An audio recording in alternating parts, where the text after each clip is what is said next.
Meanwhile, on the ground in Manipur, the situation is still tense and is not really stable. Ashutosh Mishra, my colleague, has been reporting non-stop from the conflict-torn region.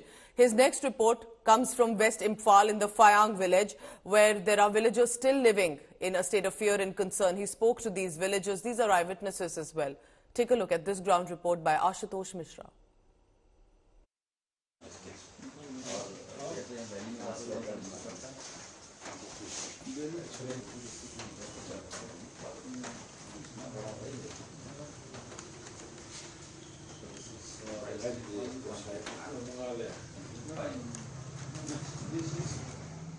An uneasy calm prevails in the strife-torn state of Manipur.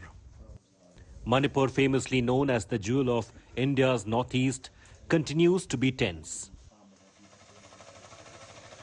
While the government claims that all efforts are being taken to restore peace and normalcy in the area, the on-ground situation remains volatile in the conflict zone.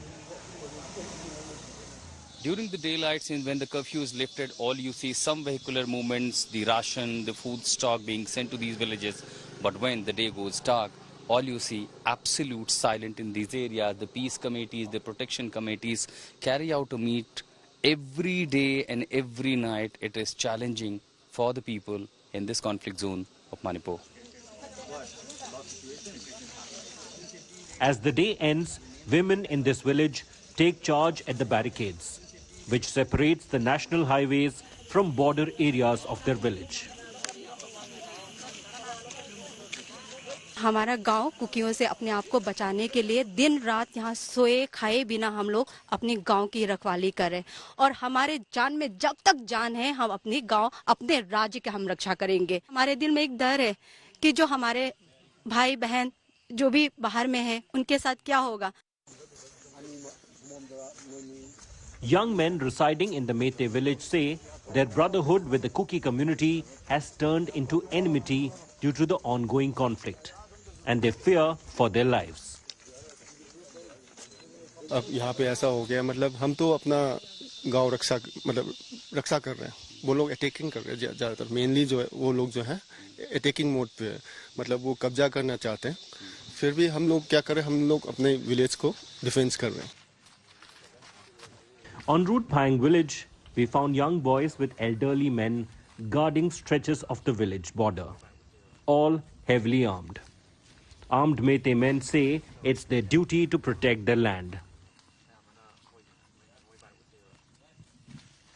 These are the Mete people guarding their village territories. There's 41-year-old and he is 22-year-old. By this time he was supposed to be in university or the colleges, but now all you see, gun in the hand.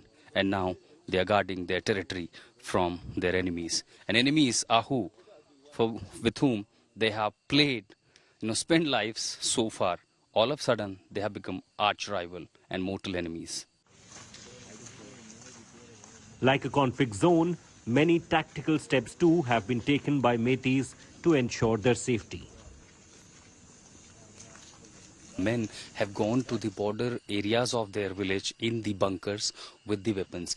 As far as these streets are concerned, despite the solar lights available, then you see all these lights are covered because where I'm standing moment is directly in the range of firing zone between these two communities. This side guarded by Metes, whereas the right opposite in 180 degree towards my right hand, you have the Kuki communities bunker from their defense.